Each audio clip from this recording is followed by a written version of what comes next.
Saturday will be warm once again as temperatures in the area start to rise into the low 80s. We'll top out right around 82 itself before the sun sets in the 6 p.m. hour one last time. Don't forget, as you're headed tonight to bed, you're falling back, meaning we gain an hour of sleep. The sunrise will be a little bit earlier on Sunday at 6:16, and the sunset will be a little bit earlier as well in the 5 o'clock hour. So we continue with, of course, a more fall-like outlook in that regard, but not as far as temperatures are concerned, staying above normal for at least the next 6 to 10 days, and that will bring us towards the middle of the month. Now, we may have rain chances on Election Day itself as yet another cool front digs a bit further south but doesn't quite reach southeast Louisiana.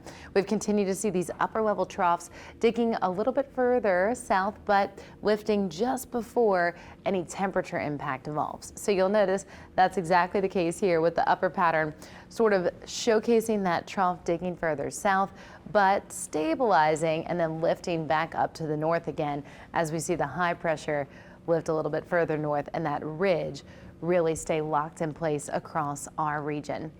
And that'll be the case as we head into mid-November, more than likely. So the next 6 to 10 days are staying above average here, not just in southeast Louisiana, but across the southern region as a whole. Our high temperature forecast averaging about 9 degrees higher than normal over the next 3 days. So we'll see those mid-80s each and every afternoon before slightly cooling off again back towards our high forecast for today. Not to mention humidity values are a little bit higher in the upper 60s to 70s.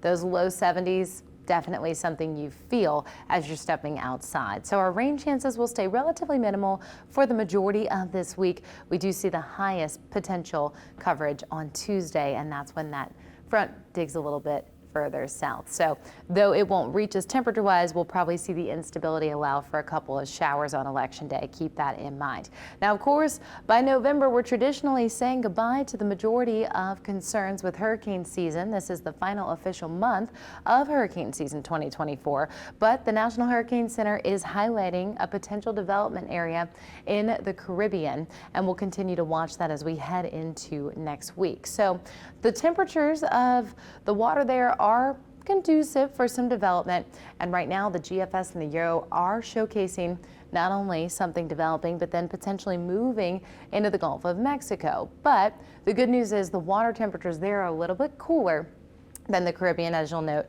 instead of 85 to 86, we're seeing more like 81 to 83 in the southern Gulf, and then the upper 70s closer to the coastline, spanning all the way from Houston over towards Miami. So we also have a relatively unfavorable environment as a result of dry air or wind shear, which would help to break up any system that did form and keep it from intensifying rapidly or becoming a strong hurricane. So good news there, of course. We'll continue to watch this closely. Your 7-day forecast, nice and quiet for the most part, just each and every afternoon, consistent in the 80s with those 60s to 70s on the North Shore and South Shore, respectively. Overnight, rain chances will stay relatively low. We'll see the best opportunity for a couple of downpours on Election Day.